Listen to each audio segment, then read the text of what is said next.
Yo, it's your boy Luap coming back at it again with another episode recap and review of Pokemon Journeys. Today we're going to review episode 75, Cresselia of Midsummer's Night Light, which is the second part of a 2-episode mini-arc. Don't forget to like this video and let's get started on my recap.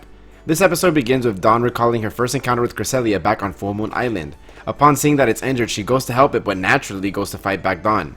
We then get Eevee stepping up to help Cresselia, which kind of inspires Chloe to talk to Cresselia, saying that they're friends and not enemies. I assume that Cresselia felt her true intentions and pure heart, and allowed her to come closer and bond with the Pokemon. That was extremely fast for her to trust Chloe, and I guess Dawn isn't pure enough. Sorry, Pearl shippers. Dawn makes a medicine to help Cresselia and explains that Cresselia is the counterpart to Darkrai, who gives people nightmares. Cresselia helps those people out. We got a Brock flashback, which was really cool. I love to see Brock, even if it's just a still image, but he looks really cool in the Pokemon Journeys art style in my opinion. Dawn mentions that she also traveled with a person who spent all his time thinking about Pokemon and could literally not think anything else, to which Chloe says that she does too, but I think that they're thinking of different people because that fits Go perfectly too, I'd say. Chloe and Dawn bond over another campfire. I guess that's just their thing. Seriously, they couldn't have gone to the pond and talked while overlooking at it or something. They talk about their respective parents and what they do. Dawn mentions Johanna and how she's a legendary coordinator, whereas Chloe's is of course a Pokemon professor. She also mentions how Eevee hasn't decided what evolution it wants to evolve into, and so she is taking it to many places to see what it wants to do. We also get a mention and flashback of how Piplup stopped its own evolution because it didn't want to, and wanted to stay as a Piplup forever with Dawn. We also got a bunch of scenes for the people that are now shipping Koharu and Dawn.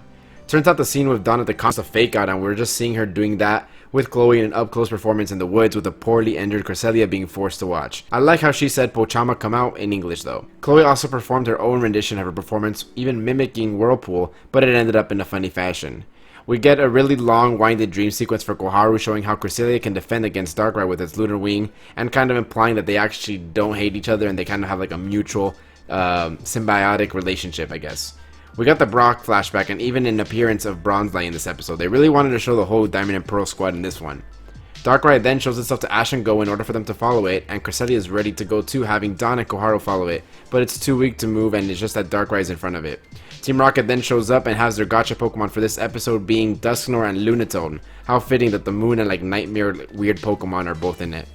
Dawn and Chloe use this opportunity to run away from Darkrai, and then they end up at a beach, where we finally get the reunion of Ash and Dawn. And no joke, this was literally the scene right before the halfway episode ended, which is crazy to me. I thought we were supposed to get this last episode, and we got a halfway through ending of this one. Even better though than Ash and Dawn's reunion was Pikachu and Piplup's reunion. Grookey fighting great interactions with Piplup as we got another Brock mention, which was cool too. Turns out that Koharu was talking about Ash earlier and not Go, which I thought was pretty interesting. Darkrai finishes beating up on Team Rocket and having them blast off, but they haven't given up yet and are sure to make another appearance.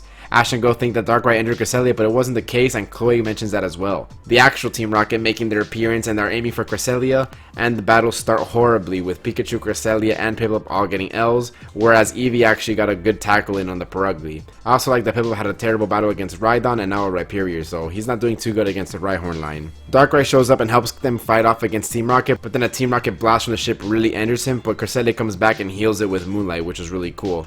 And because of that, you know, invigorating Moonlight healing, Darkrai Dark Voids everybody into oblivion and kind of just seals the deal for everybody, including the Team Rocket trio that ends up showing up later. So the next day we get a call from the professor wondering if Koharu is homesick, but she could care less and she's having a good time.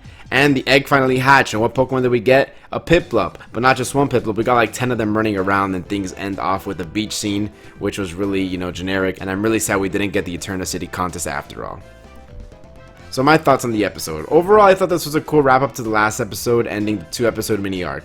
I do also think that they spent too much time in the first half not getting a lot done in terms of advancing the story, but they did advance a lot of cool backstory, more character development, this and that. With that being said, the second half was really fast paced, but I did like it as well.